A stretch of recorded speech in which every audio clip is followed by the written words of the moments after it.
if you've been soloing around the world in a sailboat and don't know what a Zoom meeting is, please mute your microphone when you're not in use. And when we get into the working session, please activate your video. It really helps the interaction. We have a tight agenda this morning, so we're going to ask you to hold questions during the initial presentations. There'll be some opportunity to post questions in chat, which we can then address at the end if we have time. With that, I'm going to turn it over to the Executive Director of the North Carolina Coastal Federation, Todd Miller. Todd, take it away. Thanks, Bill. And I really appreciate everybody taking the time to join us today. As everybody knows, there's been a huge amount of activity around nature-based strategies in the General Assembly and in the agencies and in the real world. So it's been an exciting time since our action plan was released back in March. So it's great to get everybody back together again and sort of take stock of what's happening, what's been accomplished, and where we're going. Rob, I'm looking, is Senator Perry with us yet? I don't see him, Todd. Okay. He was going to join us are we ahead of time? We're a little bit a minute ahead of time. So I think most folks know him, but I'll wait on the introduction until he's on. So Rob, without stealing his thunder, is it appropriate to just give a very broad brush outline of what's been happening in the legislature? Yeah, I suppose I can do that. I don't want to steal his thunder. Hang on one second. I'm just having some technical issues here. Well, while you're pulling that up, I would just point out to everybody that without talking about what the state programs are, if you haven't delved into the details of the $1 trillion infrastructure bill, there's some interesting pieces of that. $550 billion is truly new infrastructure money. The other $450 billion was renewal of transportation.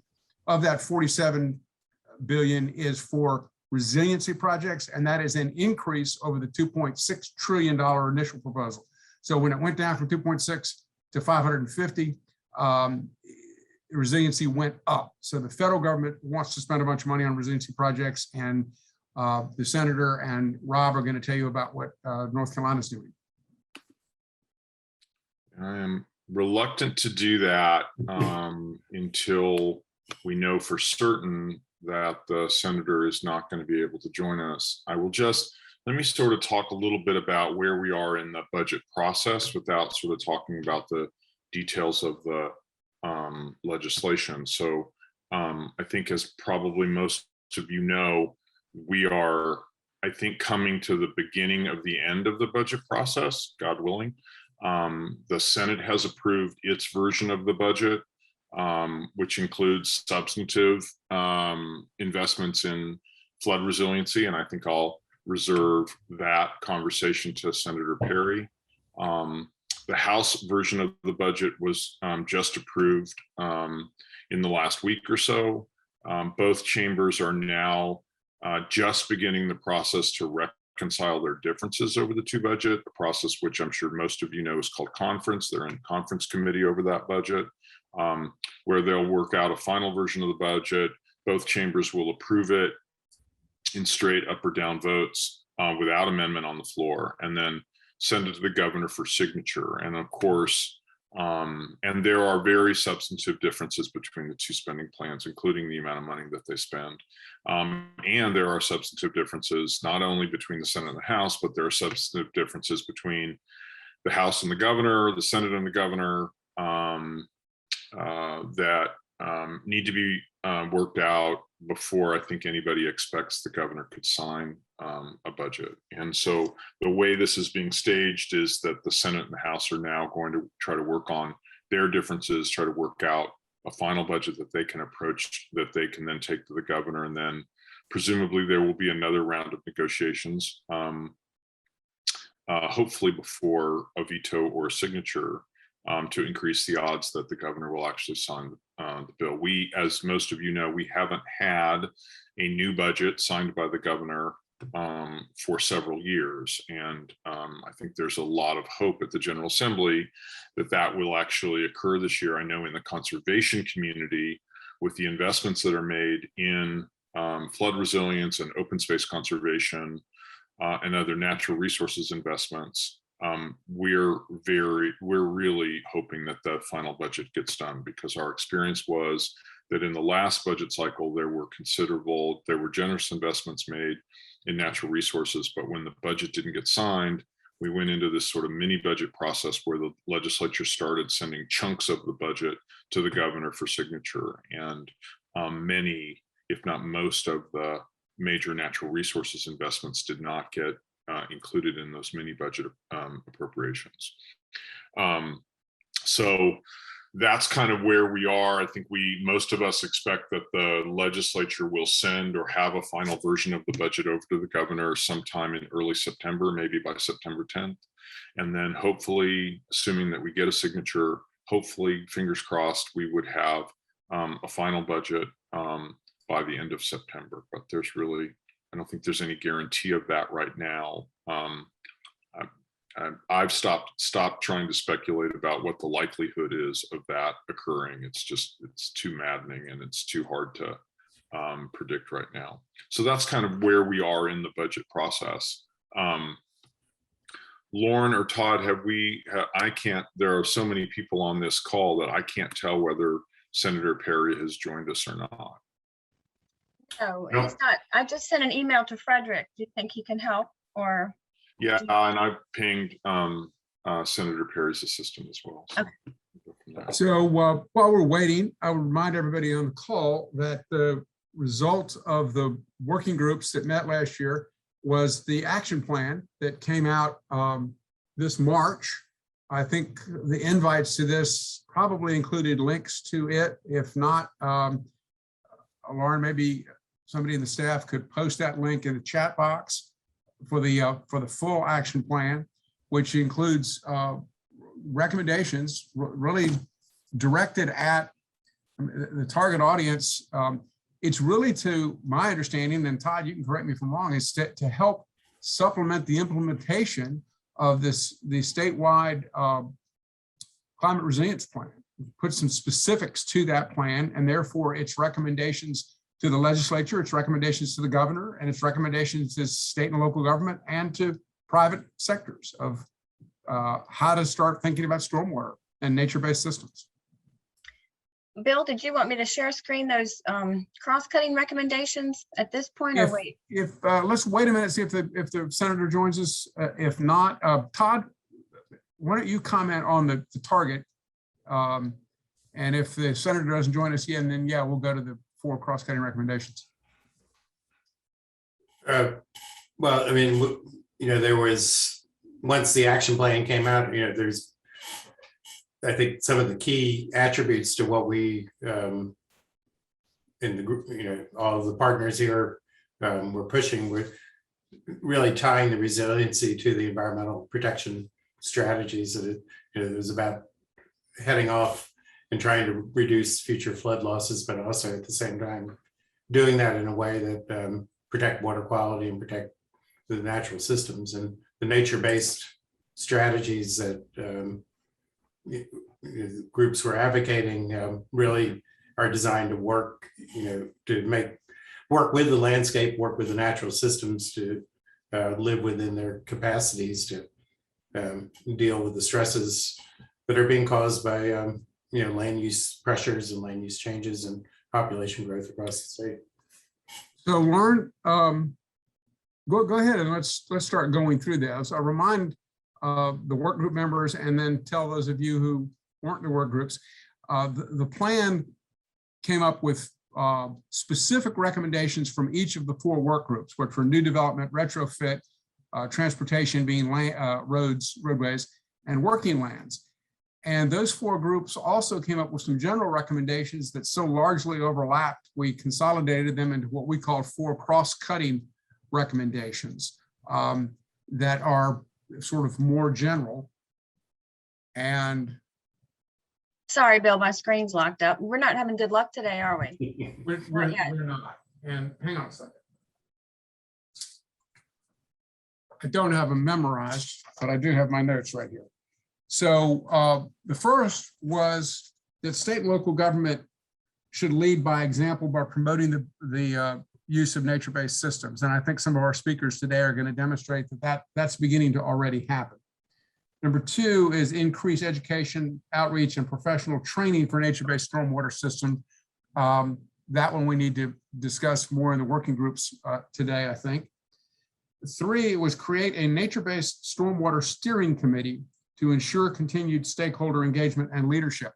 This was based on the model of the oyster steering committee that was made many years ago that pulled together a lot of divergent interests around oysters and helped craft a strategy that addressed all the needs of all the various stakeholders. And we thought the same vehicle would work for stormwater.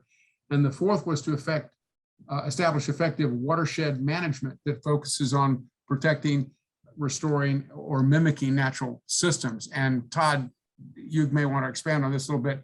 In the parlance of the day, some of the terminology is already starting to evolve, and that's now becoming what, flood planning, or what's the current buzzword? A flood blueprint for the state. So. Flood blueprint instead of watershed management. So those were the four cross-cutting recommendations. We are at almost a quarter after.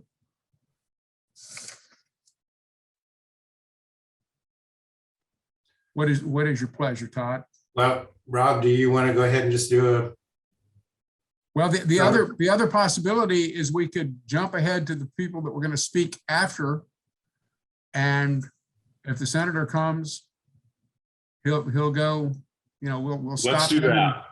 Let's do that. I'm trying to track him down now to get confirmation about what his status is. So let's do that. All right. So what we wanted to share with you is some specific examples of what has been happening after the development of the working of the action plan. And so we've got three people to report on some updated activities. The first one is Kevin Boyer, who's the water quality supervisor for the city of Raleigh. He was a member of the new development work group and is a member of the new development work group. And Kevin, you may take control.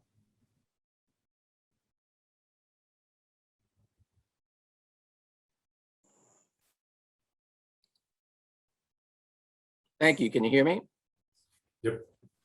Okay. Well, I'm very pleased to be able to speak with you this morning. The city of Raleigh has been engaged in nature-based stormwater strategies for about 15 years.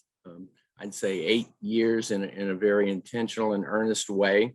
Bill referred to changes in terminology. We began as low impact development, green infrastructure, and have zeroed in for the time being on green stormwater infrastructure. We've done a lot. We've got a lot going on, a lot to cover in 10 minutes. In fact, there'll be a lot that I won't be covering. But what I will mostly talk about is a recent update to our GSI plan, recently approved by City Council. Back in 2019, Council charged our Stormwater Management Advisory Commission with coming back to City Council with a plan for continuing to advance the use of green stormwater infrastructure in Raleigh, both in the private sector and by the city itself. And the city prepared a plan for that very thing, submitted by the commission to City Council, approved on July 6th this year. And it focuses on 6 areas that I'll discuss here shortly. The overarching theme, similar to what Bill suggested for the state and local governments, is to advance the use of GSI by leading by example. And most of you have a good sense of what we're referring to when we say GSI, but our working definition is practices that reduce stormwater runoff volume by promoting infiltration, evapotranspiration, taking advantage of existing natural features where we can, and installing new features that mimic nature where we can. And the pie graphs here represent the fates of rainfall, runoff, evapotranspiration, infiltration. And the idea is to drive the pie graph more to the right than to the left, even with development and redevelopment, such that runoff is reduced, infiltration is increased, more like a natural system. Over the last 15 or so years, we have been engaged, and as I mentioned, in earnest since about 2011, when staff and the commission first started discussing at the time low impact development. Took a plan to city council, which was endorsed and got approval to bring on consulting support, facilitation support, and Tetra Tech was selected for that and has been supporting us for the past 8 years as we build our program. Since that time, we've done a number of internal and external workshops for designers and developers about how to think about how to incorporate GSI into development and redevelopment.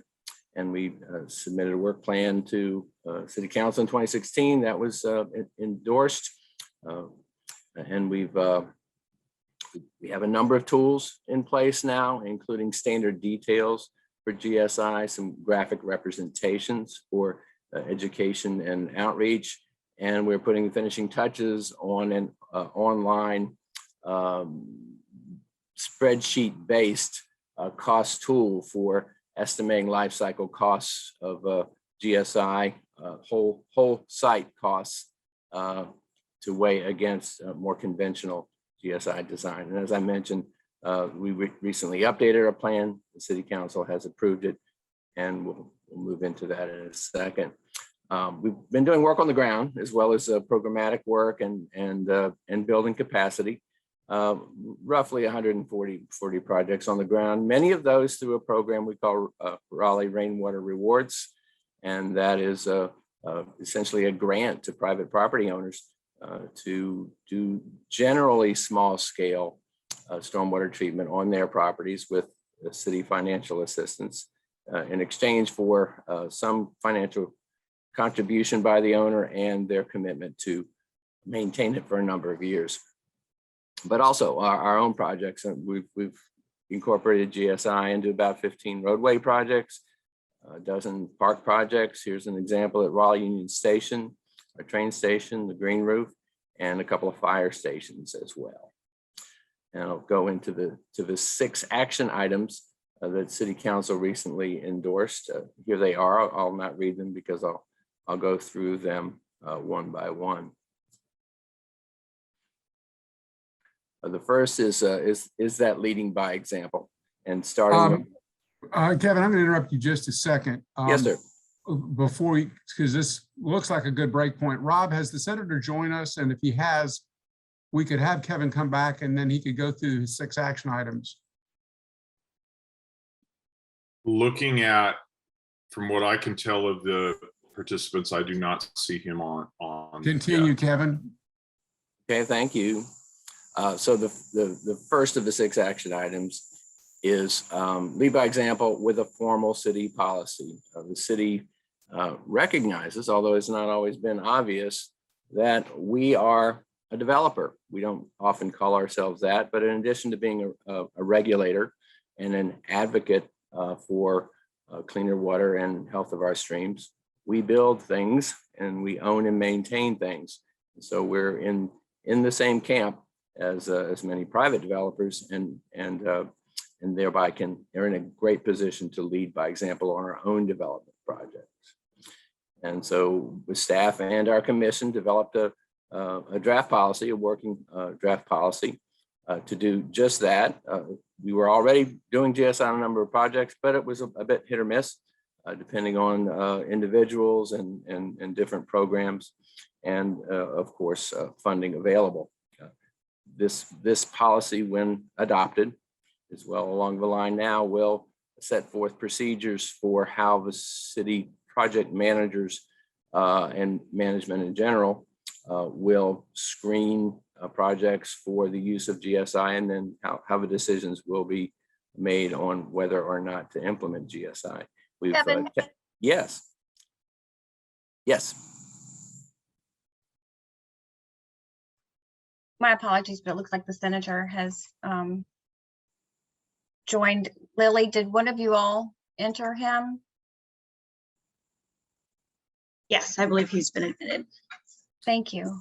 Would you Okay. like me to stop sharing? I don't know. I just wanted to let you all know. I would, Kevin. Why don't we do that? We can pick up with action 2 when we come back after the senator and after Rob's remarks. So I think let's move back to Todd, Executive Director of the North Carolina Coastal Federation. Would you do the honors of introducing the senator? I will. It's my pleasure to introduce Senator Jim Perry this morning.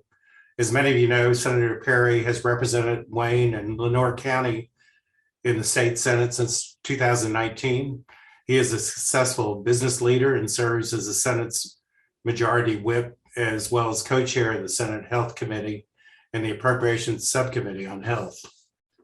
More importantly, for our focus here today, he is the co-chair of the Senate Select Committee on River Debris and Damage, whose work in many ways started the conversation in Raleigh this year about flood resilience. He's also co-author of the Senate bill that established many of the Senate's priorities on flood policy and appropriations. Those policies and appropriations have been folded into the Senate and House versions of the budget, which are now being reconciled and which will become the legislature's final proposed state budget for the next 2 years. During the course of these conversations this year, Senator Perry has invited discussion of our stormwater or nature-based action plan, including a presentation to his select committee on key recommendations in the plan. So welcome, Senator Perry. We're very glad to have you with us today and look forward to your comments. Well, thank you for having me. I apologize for being a little delayed. Seems to be the nature of my life these days. I was asked to provide just a few updates on where we are in the budget process regarding our conversations with the House on the topic of resiliency and kind of what's taking place. And for those of you who are not aware, Representative Bell, Leader Bell, is actually in my delegation. He represents portions of Wayne County, and I have all of Wayne County. So we have a very solid working relationship. But I think the bigger reason we have that solid working relationship is that we were friends before he ran for political office. So John and I have known each other for a long time. So it makes the communication much easier. So we knew going into the conference process that we had a general outline of what we wanted to accomplish. I think what you're going to see coming out of the conference process, there's a lot of individual projects listed in the House budget, and I would call those aspirational. We feel that it's more likely better that we're in agreement that we need a comprehensive plan going forward. And if you think about the way DOT was operated years ago, there was a great deal of politics involved in the decision of where roads would be located before they went to a more numerically based algorithm to determine where the funding should go. But if we were to use the process outlined in the House today, you would see a lot of more influential lawmakers getting projects in their district, but it wouldn't necessarily make sense from an overall 10,000 foot view. So we do want to avoid that. Our goal is, when we emerge, that we have identified a central location or a central decision maker with regarding efforts regarding to flood and resiliency.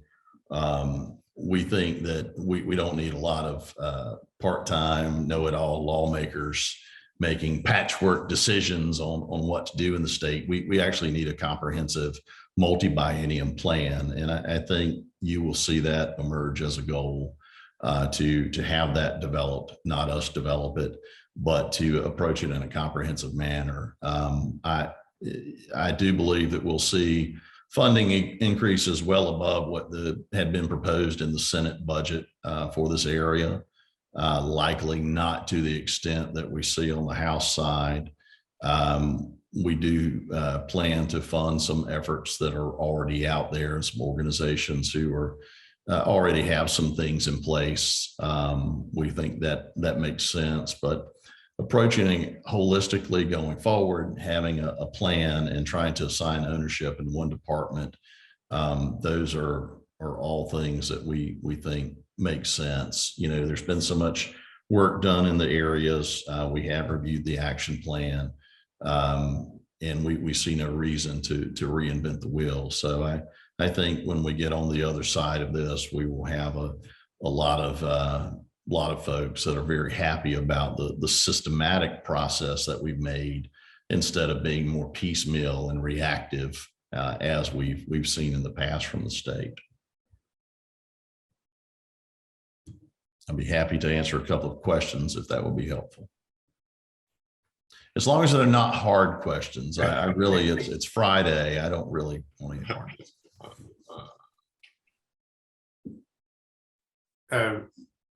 We'll open the floor if there are any questions. So. Hey, Todd, Bill Holman with the Conservation Fund Center. Perry, thanks for joining us this morning. I just want to say to a lot of us, we really appreciate your remarks and your emphasis on getting a blueprint, or maybe a series of blueprints for each river basin. That's definitely the right approach. And I actually like your comparison to the DOT, where there's the General Assembly created a system, so it's the most important projects get done, are prioritized, and I totally agree. We're going to need that kind of thinking to reduce flood risk and take more advantage of the nature-based solutions that we think can really make a difference for the state. So good luck in the conference. Thank you. I get that there's been a certain amount of good surprise for many people that we've really embraced nature-based solutions for this, and that I think we've dropped some jaws with some of our responses or how we view the topic. But I think that people who understand that we have lived through some very terrible experiences,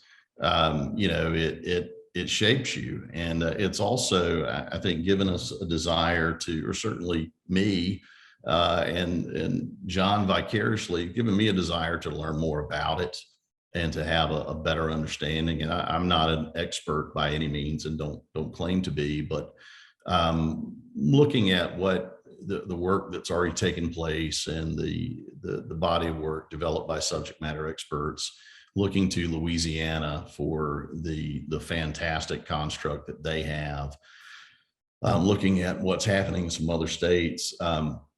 I really want one throat to choke, is the way that the governor's office worded it for me.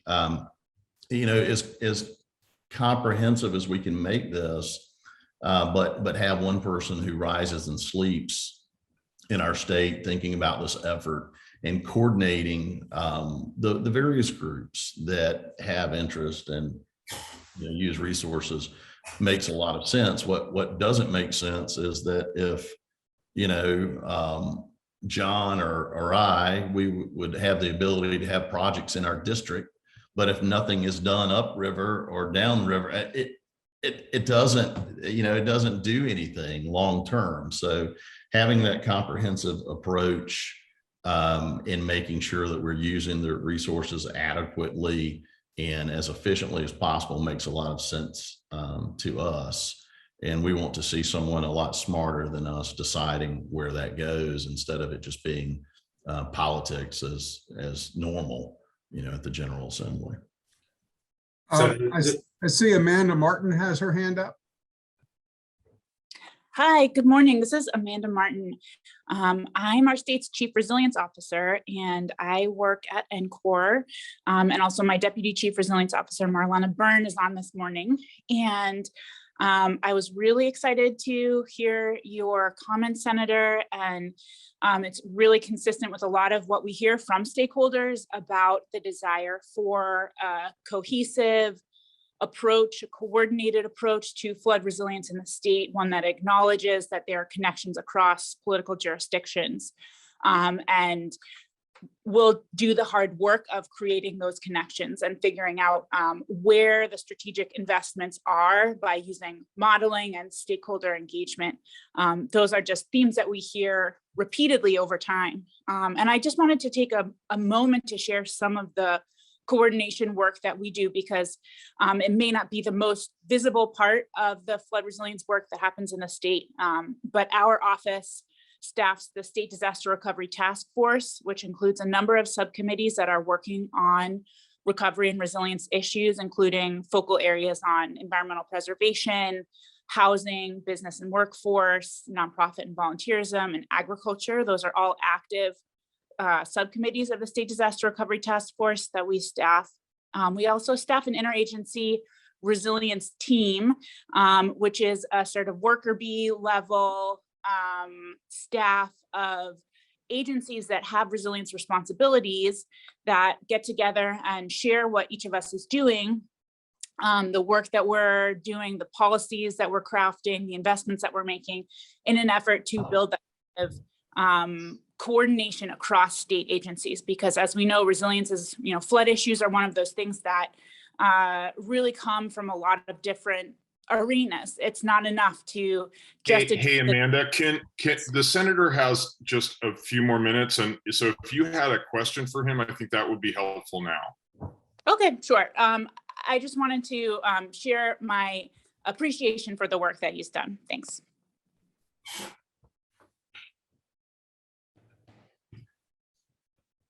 Do we, any other questions from any of the? Rich Gannon has his hand up. Oh, go ahead.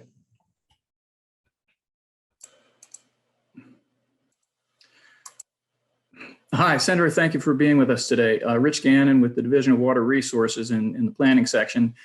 We saw a brief provision in the budget bill for stream debris clearing that was concerning to us. I think it has since disappeared, but it was very narrow in its focus and very permissive, and raised a lot of concerns for protection of stream integrity, which in the long run, of course, will protect the ability of rivers to drain and reduce flooding.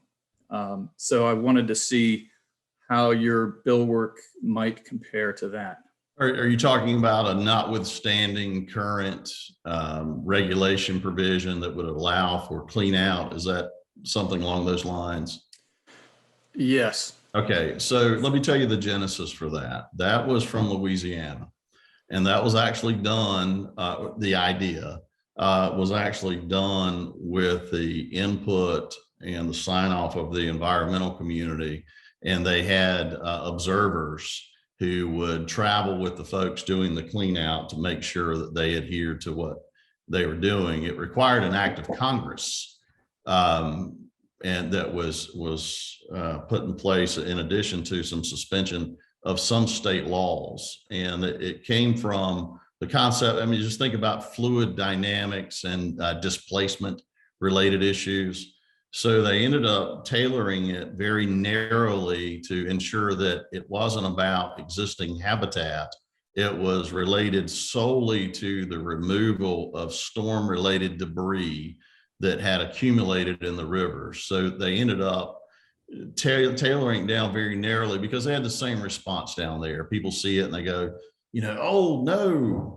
So it was a collaborative process where they had to work together, and DEQ has already been in my office having that conversation and talking about it. And I understand the concern.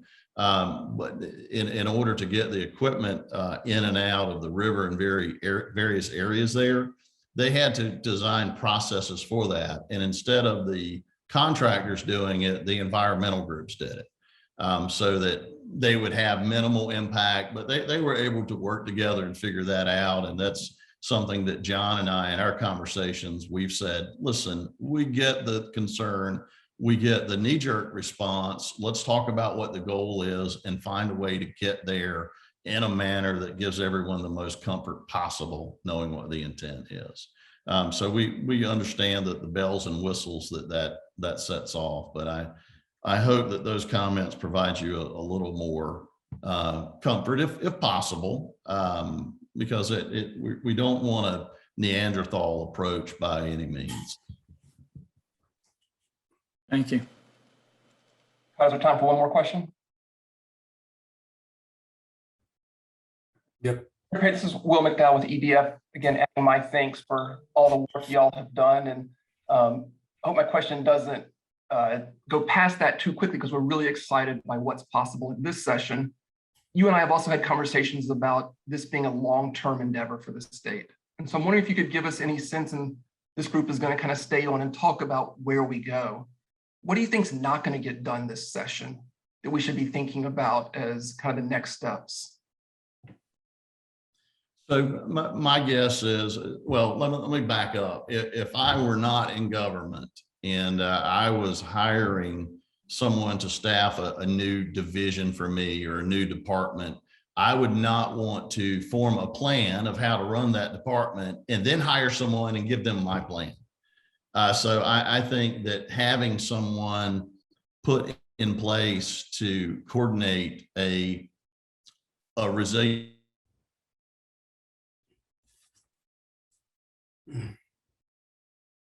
Well, I hope he comes back. Very important, because no one loves a baby like they love their own baby. I'm sorry, is my internet giving you guys problems here? You're back. You blanked out for just a Okay, second. I apologize. Yeah. I would rather make the designation of however this is going to be coordinated. And I get that there are a ton of organizations and individuals who want to lobby to decide where that is. And I appreciate that. I would too. But at the end of the day, regardless of where it ends up and how it ends up coordinated, I think it's important to have that established and have that individual or entity be the one in charge of the blueprint that will be put in place for a multi-year process. You know, if I develop a plan and tell you, hey, Will, this is a great plan, go implement my plan, you take it, you look at it, and you go, I don't know, you know. So it's, if we want buy-in and we want someone to rise and sleep believing in that plan and driving that execution, I think they have to be an integral part of the development of it. So I think this biennium, our hopes are to have some directions indicating that is what needs to take place, put some funding in place for some of those areas, and then let them be the ones that drive the execution. Not a lot of dumb lawmakers from small towns in Eastern North Carolina. I mean, we don't, you start getting into that level of granularity, we lose buy-in. And there's so many things we don't think of, or we say clumsily, you know, even like the language included in the first round of the budget that people see and they go, oh God, what's going, no, that's not the intent, right? So I think that the true plan development is in the future and as we go forward, but we're just putting the cornerstones in place for that effort today and giving some really big time virtue signaling in that we do totally embrace it and we get the concepts. We just know that we need someone else, instead of us trying to be overly prescriptive in legislation, we need someone in place that can bring us to that unified goal in the future. So we'll have a cornerstone, we'll have some general direction and some funding. You know, we'll never see another budget like this. I just, you know, the combination of state and federal dollars are amazing. So we understand that this is a limited opportunity, and we want to claim as much of that for these issues as we can, but we don't want to get too far down in the weeds on the legislative side. Senator, I think we all want to thank you very much. And, you know, what's so exciting about this is that it's going to position the state to really take advantage of non-state resources as well. We'll be able to leverage your efforts and bring a lot more firepower to the effort. And, you know, if we particularly emphasize the nature-based strategies, that delivers multiple benefits beyond helping with flooding. We're going to have a much higher quality environment here on the coast. You know, we hope to always have good oysters, and you know, these strategies lend their way effort to achieve those outcomes as well. I'm familiar with the living coastline. Right. We've been educated.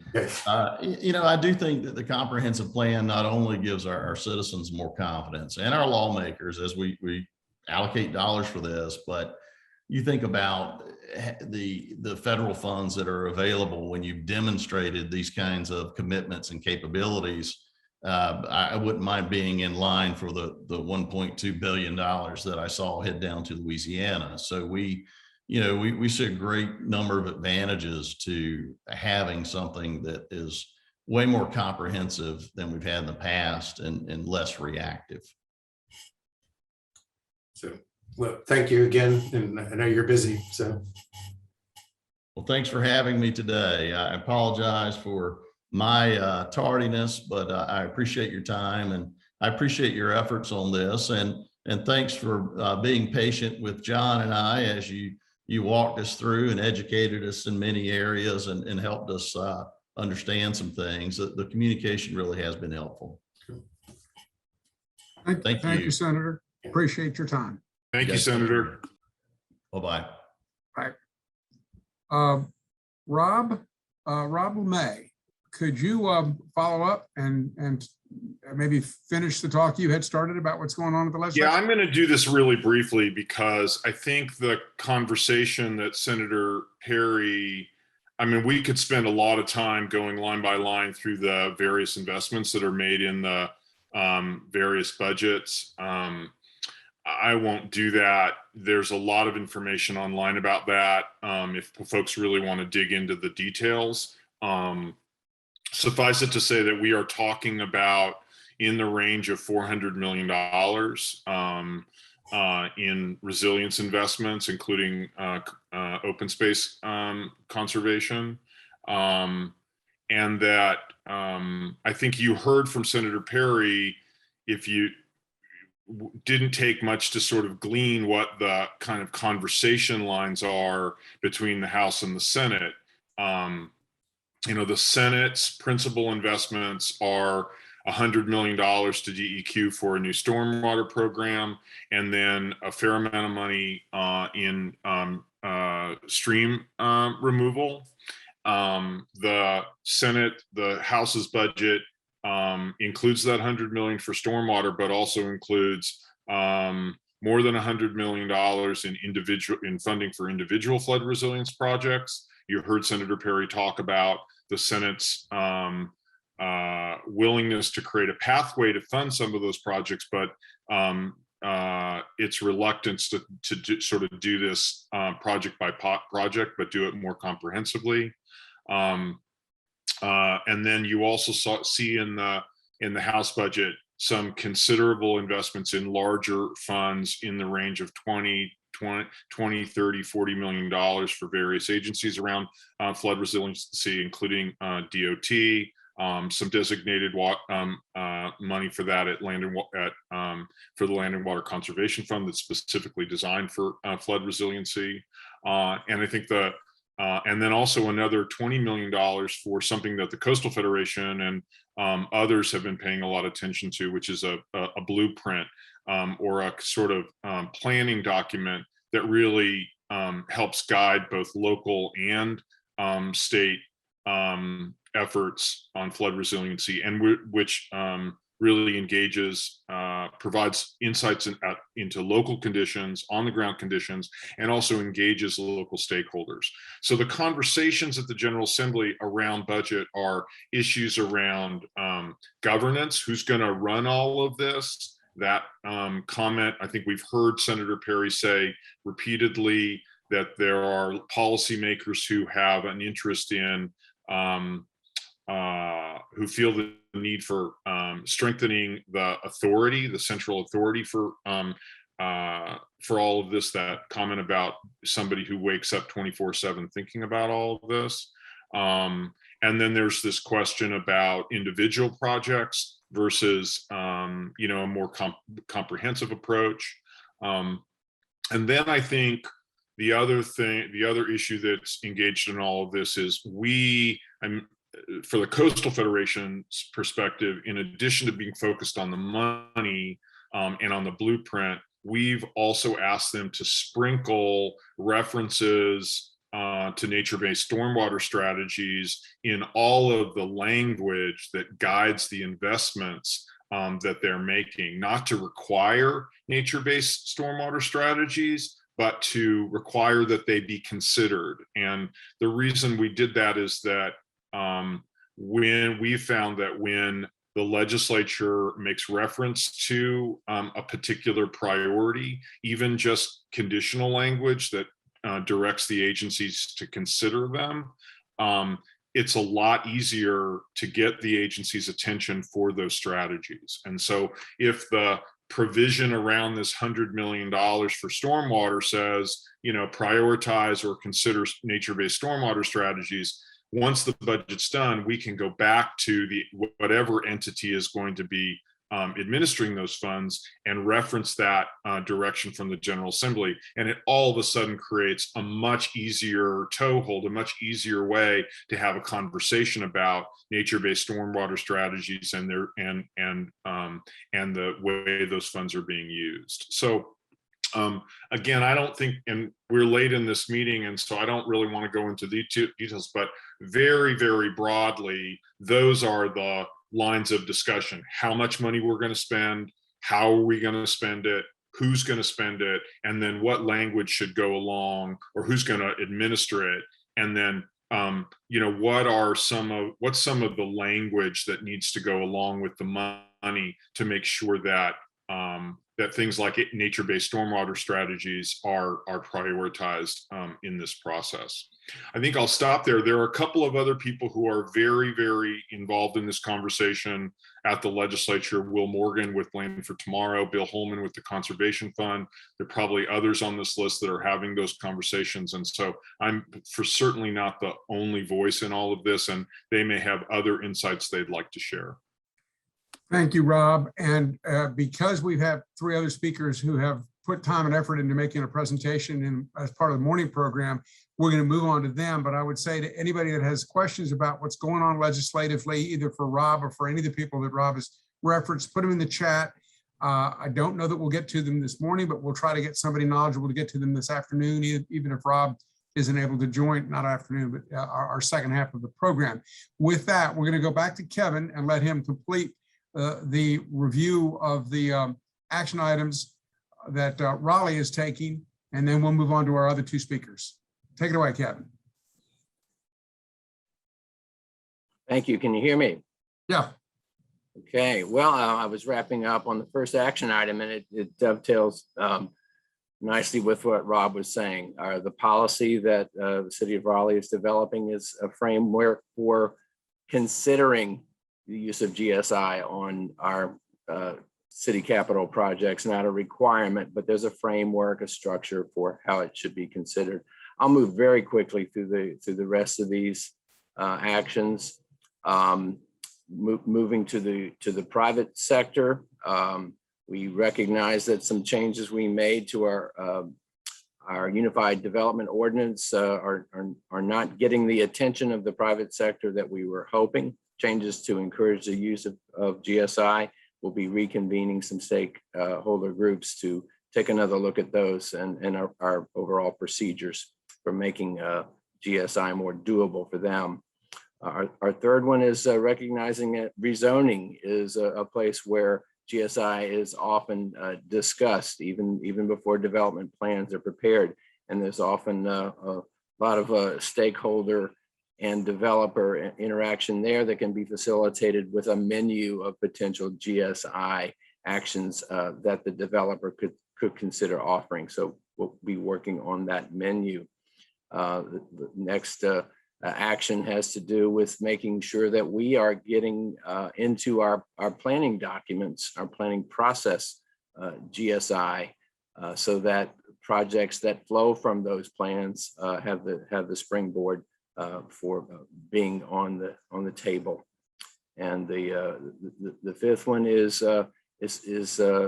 related to a previous one, looking at the text changes, but this one with a lot of staff interaction across departments. And the sixth one has to do with maintenance. If we're going to fund it, design it, and build it, we need to make sure that we are taking care of it, both for function and for appearance, if we want to bring others on board, that is to lead by example. So I'll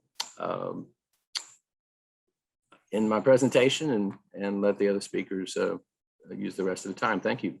Thank you, Kevin. And as with the previous and with coming speakers, if you have thoughts or questions, post them in the chat. I want to let everybody know, including our next two speakers, we're going to extend the morning program by 15 minutes. So Andy and Barbara, you don't actually have to do your presentations in a minute and a half each. We're going to give you a little bit more time. Our next speaker is Andy McDaniel, who is the engineering supervisor for the statewide program, Stormwater NPDES permit program for NCDOT. And he's going to talk about the good work that NCDOT has been doing coming out of the roadways group, which he was a member of.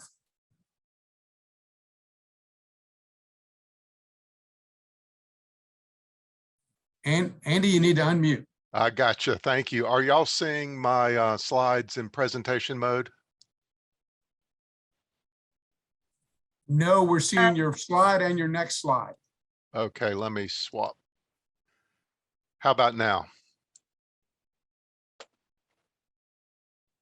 Does that Yes. look good? Yes. Okay, great.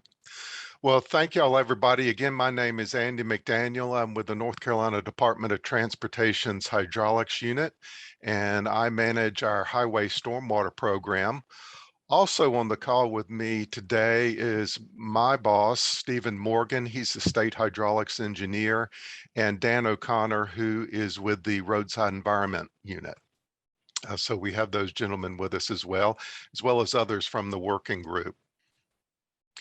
So we have this action plan for nature-based stormwater strategies that includes roadways, and the roadway section starts on page 17 and includes 4 main strategies, which I have summarized here. They're obviously a lot longer than that, but for brevity for the slide, I've condensed them down to develop educational and technical resources, complete a technical review of existing regulations and guidance, increase and prioritize the use of nature-based stormwater solutions, and engage transportation agencies as partners.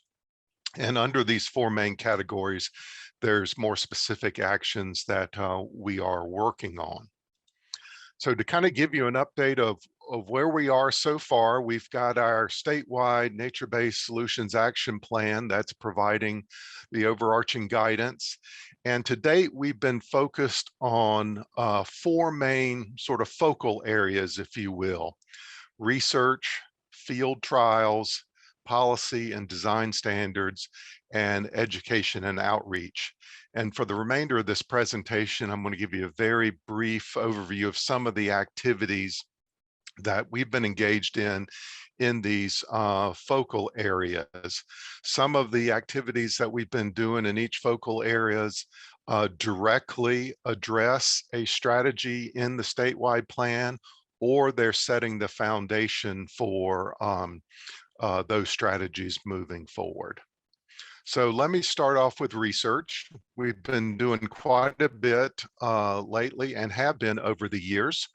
You can think about roadways as having 2 basic types. One that have shoulder sections, as you see on the left, where the stormwater just runs directly off the road and into the roadside area. And then the other is curb and gutter, which we see more commonly in in urban areas.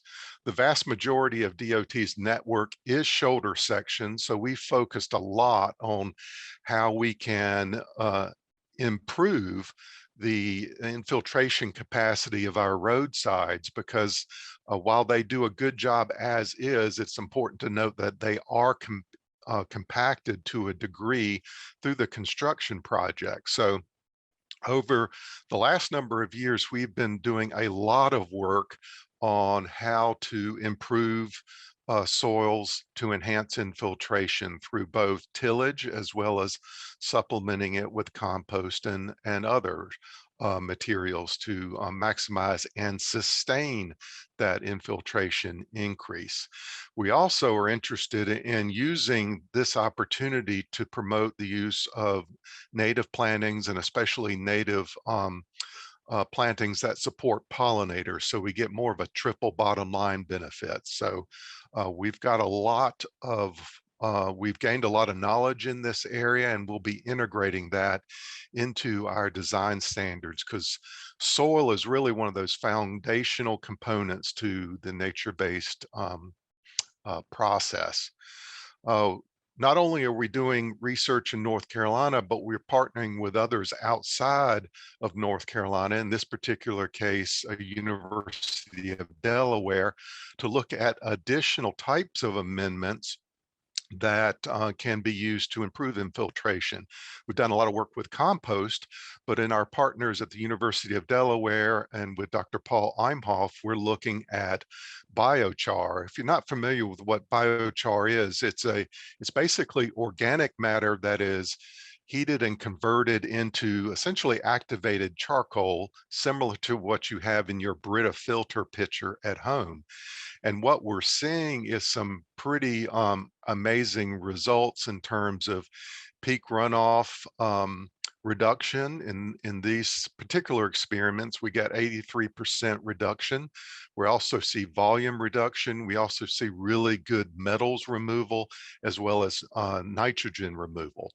So we're continuing to work with our partners across the nation to learn more about how biochar can be incorporated in some of our nature-based practices.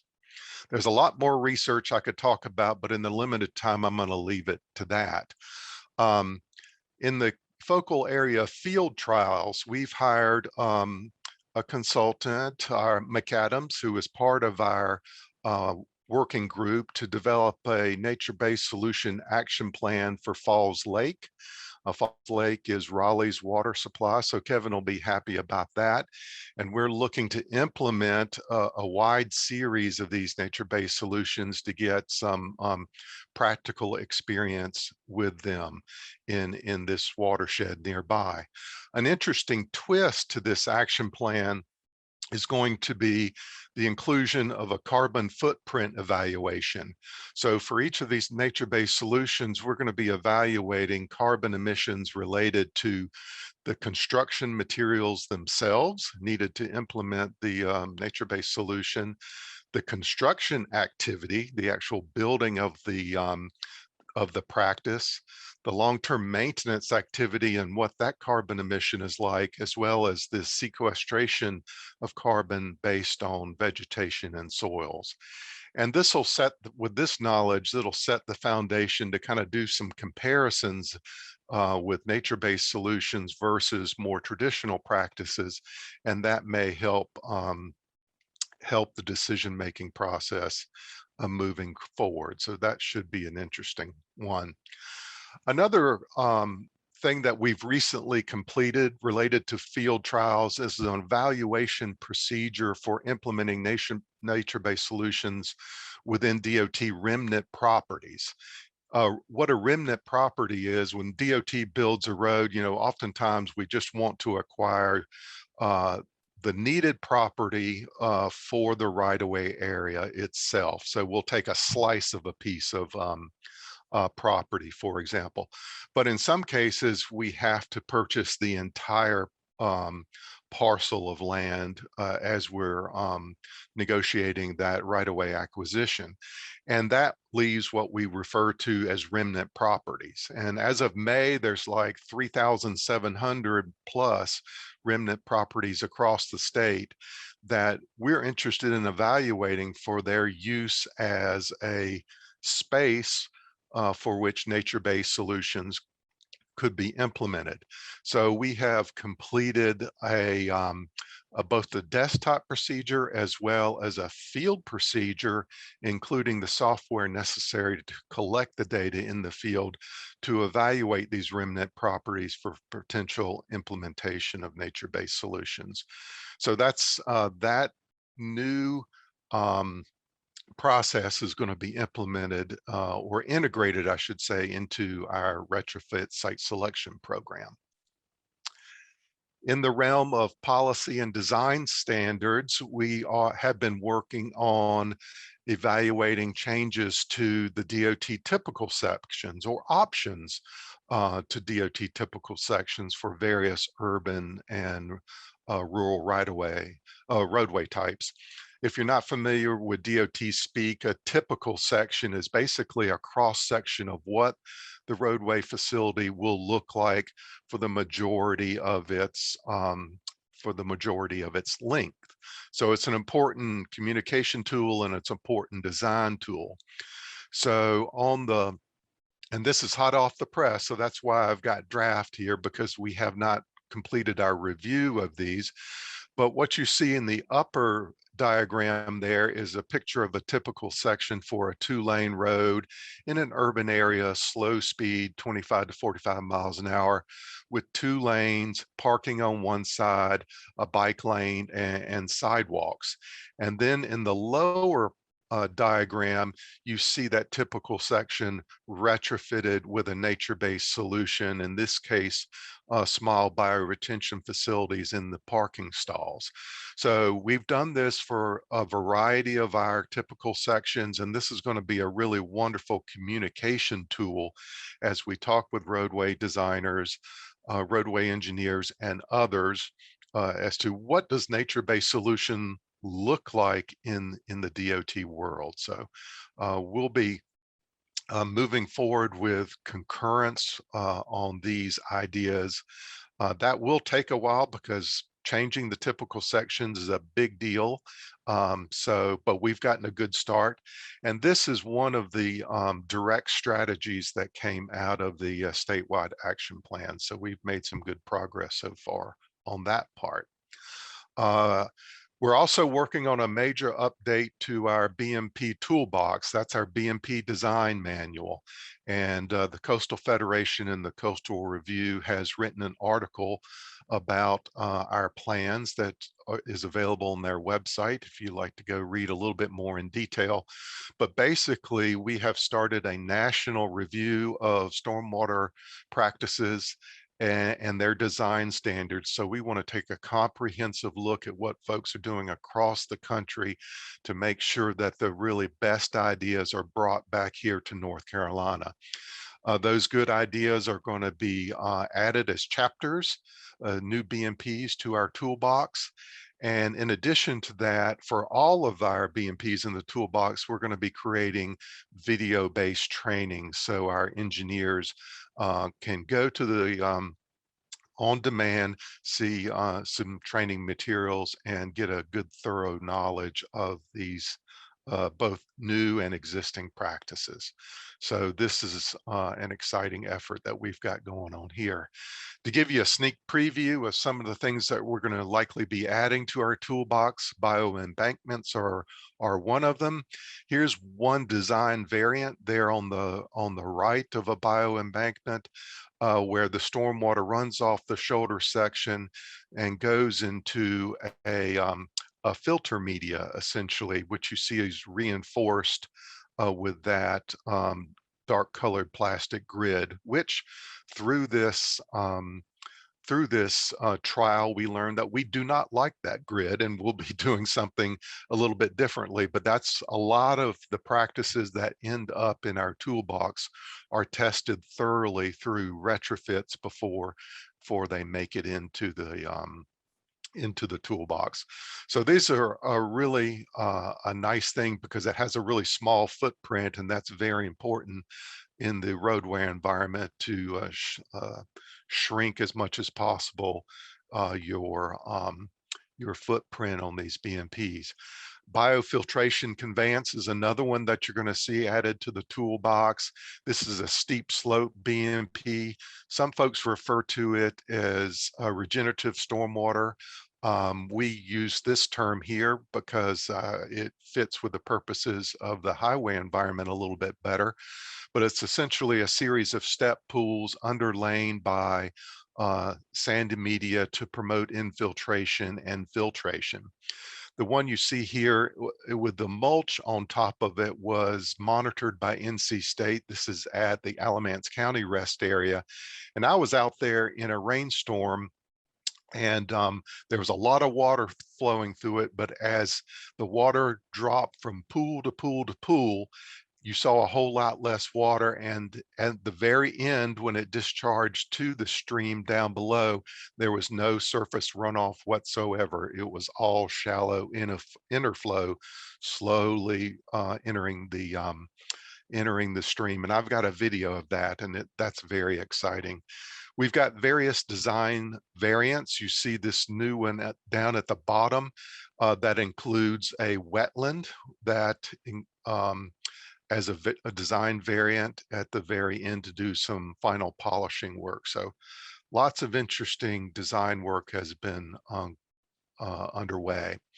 We've been doing a lot of work on optimizing our bioswales and swales with NC State University, looking at new design guidance to maximize their performance. And you'll see some of those new findings reflected in our toolbox. We also, I don't have a picture of this, but one of our colleagues from Western North Carolina, MS4 program manager, said, Andy, can y'all research integrating native ornamental grasses into swales? Does that have any beneficial impact to the performance of a swale, and can we make the swales look a whole lot prettier to boot? So we've started that research thanks to that suggestion from our colleagues, and y'all be hearing more about that into the future. Andy, I'd like to give you about a minute to wrap up. We got to give Dr. Dahl some time to make our presentation. Thank you. So the final thing I want to mention is work that we're doing at the national level to try to bring the best ideas to the forefront. And we're part of the Transportation Research Board. And what we're doing here is going to be developing an information portal that brings together the best ideas for stormwater management and other important aspects to the roadway landscape.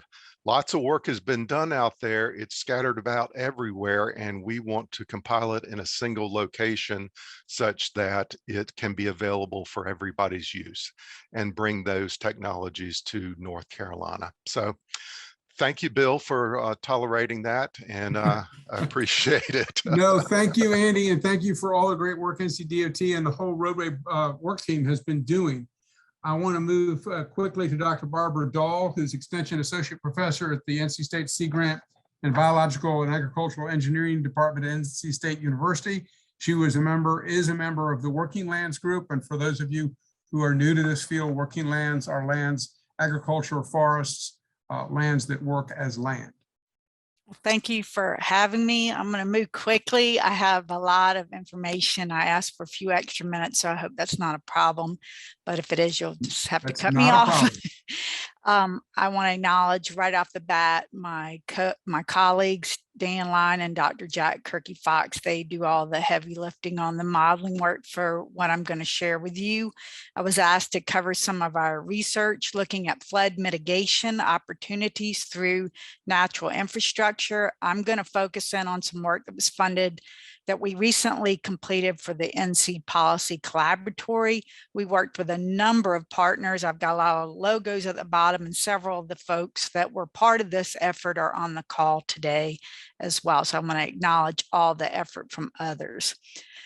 So we have been looking at nature-based solutions such as wetland and stream restoration and some newer techniques such as water farming for mitigating flooding. We have a lot of experience with some of these practices here at NC State University. So we wanted to see how they might be able to help with flood mitigation. Our approach has really been to look out there and see where is there opportunity to put these practices. Then we do a lot of modeling of the hydrology to look at what kind of flow reductions. We do river hydraulics modeling to look at water levels in the river. And we've also looked at water quality benefits as well, because we know these things can have water quality improvements. And we know that cost and benefits of this are important. I'm going to just be covering some of the modeling work and giving you some of the specific reductions that we've seen through the practice. Our policy collaboratory project focused on the Middle Neuse Basin, all the way down to the point of Kinston. We did not look at the Falls Lake portion of the watershed, since that already provides a lot of flood reduction with the Falls Dam. And so what we did for this is we focused in on 3 sub-basins: the Little River, the Nahunta Swamp, and the Bear Creek. We chose these because they're relatively reasonably small in size. They had USGS flow gauges. And so we wanted to model these in great detail with practices there, and then take the information we learn and extrapolate that out to the full Middle Neuse Basin, our overall study area. So our process, we first then used a lot of geospatial mapping tools and layers and identified opportunity. So we took a further step by going out to these locations. We went to 241 possible locations and said, is this really suitable for a wetland or stream restoration, or the practice we were looking at? And then we used that information, because some of it didn't really work. It wasn't the best place or whatever. And we refined our analysis to kind of hone in on the locations most appropriate. We considered a new practice of water farming. This has been done in Florida. It's been done for flood reduction as well as to improve water quality. What it involves is building a berm or terrace around a crop area, and then installing a structure at the outlet. And these practices do not hold water back during normal periods. Instead, they have to be managed where you close off the outlet structure prior to a large event. So you're only wanting to hold water back on this land area for 3 to 5 days during these very large events. Through our analysis, we found the most appropriate locations for water farming were agricultural land that's not already flooded, so it's not in the 500-year floodplain, no structures or roads that would be flooded, and a low slope. In fact, we looked at mean slope of less than 1.1%, because if you start having more slope than that, you need very tall berms and lots of berms. And we isolated 2 areas within that criteria that were at least 20 acres in size. So we didn't want to look at very tiny parcels. To kind of get at how much water could be stored on these areas and what type of cost to build them, we actually did mock designs on several locations we identified, where we looked at where the berm would need to be placed, that's shown in red, and where outlet structures would need to be placed. And we then could look at the volume using topography, look at the volume of water that could be stored inside that area, and also the cost that it would be to build those. So if we look at Bear Creek, one of our study water subbasins, you can see in yellow, these are the locations we found that were appropriate for water farming. For Nahunta, you can see in yellow, again, these are the locations for water farming.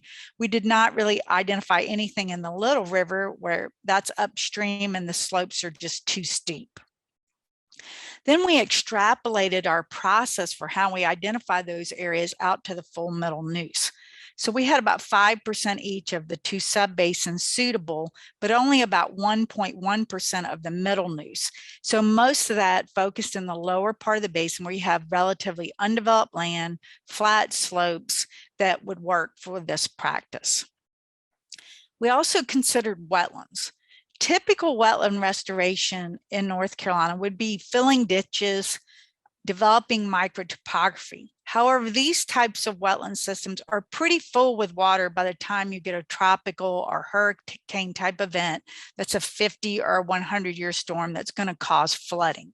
So we know we needed something that's going to actually provide significant storage of water during big events. So we looked at flood storage wetlands instead. So this would require earthen berms and outlet structures for them. So not that type. We wanted to have a system that would have an excavated out storage area, you would have an earthen berm, and you have to have an outlet structure. We looked at a pipe type outlet structure for our modeling, but it could be a weir or other types of systems. So we used a very detailed modeling and geospatial process to identify smaller tributary locations that drain at least 35 acres of land that was farmland, and that we had then sized wetlands at each of these locations that were at least 10% in size of their drainage area. And that was to ensure we actually got flood reduction during 100 and even 500-year storm events, because these are the events that actually cause significant flooding. So if we look at Bear Creek here in red are the wetland areas we identified, and in blue, this shows the drainage area for those wetlands. In Nahunta, the same, the red is the wetlands, and then this is the drainage area for those wetlands. So we had a lot of opportunity in Nahunta and Bear, Bear the highest. And when we extrapolated, and only a little bit in the Little River, about 1.5%. Again, that's steeper slopes and more developed land as we move up toward the Piedmont. For the Middle Neuse, we found about 5.7% of the full study area that had potential for flood control wetlands. So we also looked at reforestation, focusing on low productivity cropland. We looked at the National Commodity Crop Productivity Index. And so what we found in Bear Creek, we had some opportunity down at the low, nearer to the main stem of the creek. Very little opportunity in the Nahunta Swamp, just not much low productivity cropland. We had a goodly amount in the Little River. So as you move upstream, there is more opportunity for reforestation. And so for the full Middle Neuse, we had about 8.4% of the Middle Neuse with some opportunity there, which was good. So again, the reforestation reduces runoff, but it does not have the same storage potential as the wetlands and the water farming. I just want to point that out. So then we built detailed hydrology models of our 3 subbasins, and we calibrated those models to gauge flow during very large storms.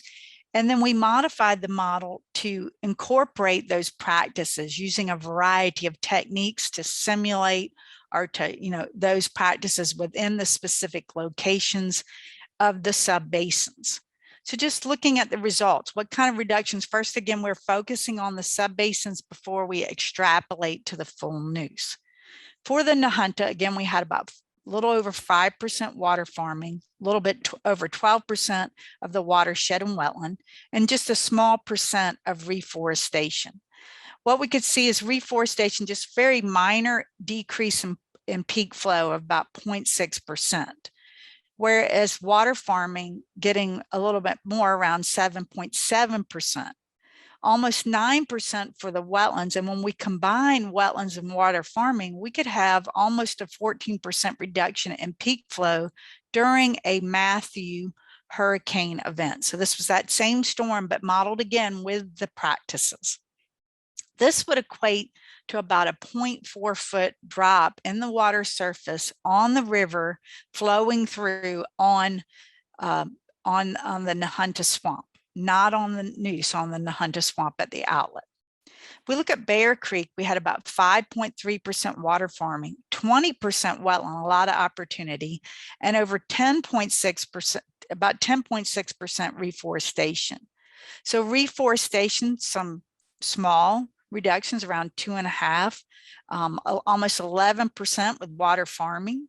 15% with wetlands, and over 21% for the kind of combination of those practices. The full combination, almost 22%. So that's a substantial reduction. And that would equate to about a foot drop in the Hunter Swamp at the outlet with all those practices installed in the watershed. So then we extrapolated the practices out to our various sub-basins in the middle Neuse.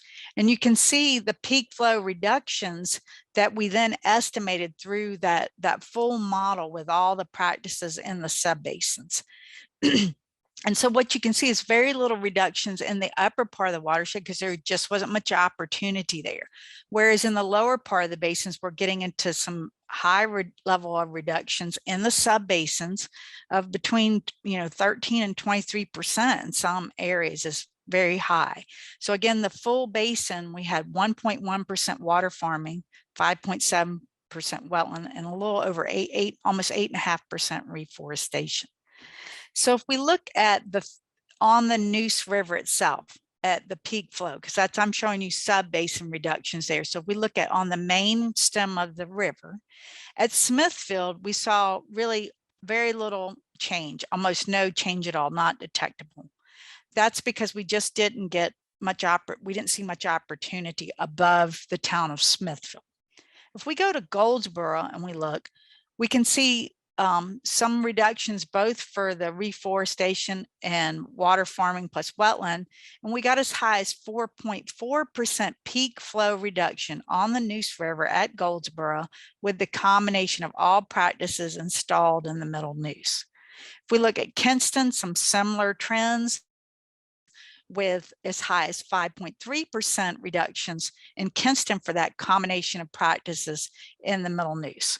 Well, this would equate to about a 0.3 foot drop in the river at Goldsboro and about 0.4 foot in water elevation at Kinston for a Hurricane Matthew event. Again, we always go back to that Hurricane Matthew before, and here's Hurricane Matthew with the practices installed. So that may not sound like much of an elevation. It is pretty small, but we looked at the damage reductions using the NC Feynman tool to see what kind of reductions could we get to structures that are there recorded in Feynman. And what we found for the communities of Kinston and Goldsboro, that we could range between 7% and 21% reduction in the various return interval storms. We have 25, 50, 100, and 500-year storms, with the most significant damage reductions happening around the 50-year storm. So less as you move to those larger events. I want to point out that with the reduction in the river at that 0.3 or 0.4, we are still way out into the flooded area. This is the US 70 at Kinston, a cross section of the river. We have the river and the floodplain channel that exists. This blue line represents where Hurricane Matthew flows out across the floodplain. So even with a 1 foot reduction, if we could achieve that, which we got less than half that with our modeling, we are still way out there flooded onto the floodplain. And that's because the setup of where you have a channel or the river and the floodplain, when we're a 25, 50 or 100-year events, we're well out of the bank and onto the floodplain. So I want to point out these practices will not prevent flooding of the 100-year floodplain. So it's very essential that we get the vulnerable structures that are within the floodplain out of that area. We also looked at future climate. We working with some partners from NC State Climate Science Center and the EPA, we downscaled some global models to the Neuse, produced rainfall for the Neuse. We looked at several storms. I'm going to feature Hurricane Matthew again here. In brown, we have the rainfall that was actually recorded for Hurricane Matthew across the Neuse Basin. And so then we can see in red, in blue, this is the CESM model, which is the business as usual. So this looks at, if we go out to 2100 and we keep going the way we are with carbon production and not really doing anything about climate change, this is what the rainfall would look like for Hurricane Matthew.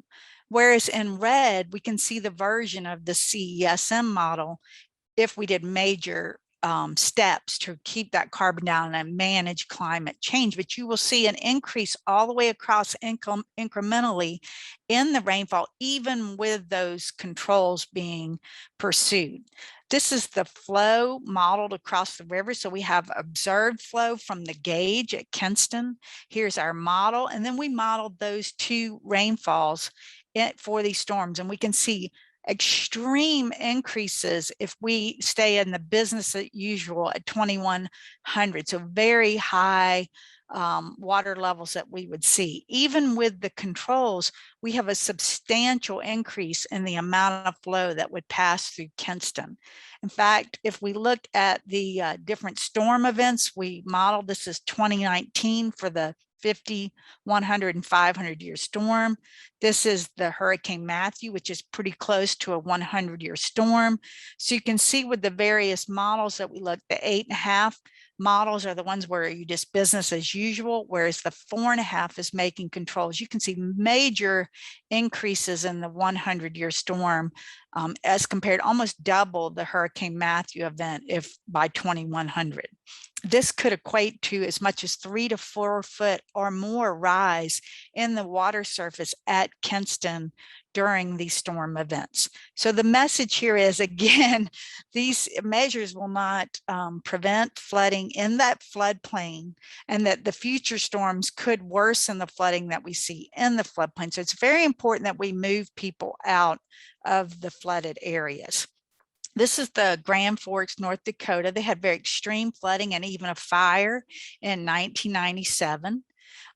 I feature this community because it's a relatively, moderate sized town. It's not a huge city, and we have a lot of smaller communities in eastern North Carolina. They have a population of about 57,000.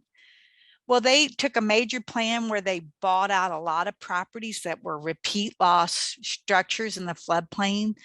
They had around their business district, they did have to build some flexible flood walls that just get put in place for big events, and a little small kind of earthen levee system. And they implemented park and greenway system in that river corridor. And this became a really, wonderful space for this community, and recognizing that they need this area for flood waters. So I'm going to just have a few points I want to wrap up with to kind of build on what I have said and presented, that our communities, they really need a lot of financial and technical assistance with flood mitigation all the way through that process. That we're going to need innovative approaches. And I think natural infrastructure and nature-based solutions have to be part of that, along with buyouts and engineered solutions that can be done. We've got to better communicate the risk and uncertainty, and we've got to consider some of the future events that could happen, and not just look at now, but what we may see. We've got to address those repeat loss structures, and I think we're doing that, and continue, not stop that, even if we do these nature-based solutions. We've got to have a place for water and a safe place for people. If you combine those two things in the same location, the water seems to always win. So, and the most important use of floodplains is to store water. Recovery of floodplains, if we move things out, if we take that hard, step and get things out of the floodplain, we can create beneficial opportunities such for communities. It's not just an all loss. We can view that as an opportunity. So by creating parks and greenways, other places around the country have invigorated these towns. It does not mean the demise or end of them by doing that buyout. We have to take that next step with the removal of structures. We have a webpage here on our Sea Grant here at NC State. There's the address at the top, and this features some of the flood work that my team at NC State and Sea Grant has been working on. Thank you. Thank you, Dr. Dahl. I appreciate it. And thank you to all of our speakers. I've been asked to remind folks, because I cut Kevin a little short, that Raleigh is putting in place a stormwater control system on a DOT remnant property in Raleigh, and you can see that example in the link that is in the chat from Kevin. that is going to conclude the morning program. The rest of the program, or not the morning program, the first half of the program, the rest of the program is a working group session for the members of the 4 working groups, and is as such a closed session. So we invite you all. We had planned an hour for that. We don't have an hour. We have a half an hour. We've covered some of the things that we were going to cover already. So we'll save a little bit of time there. I don't think we're going to take a break. I think we're going to move directly into the next section. And we would ask that only the folks who are members of the working teams attend this section now.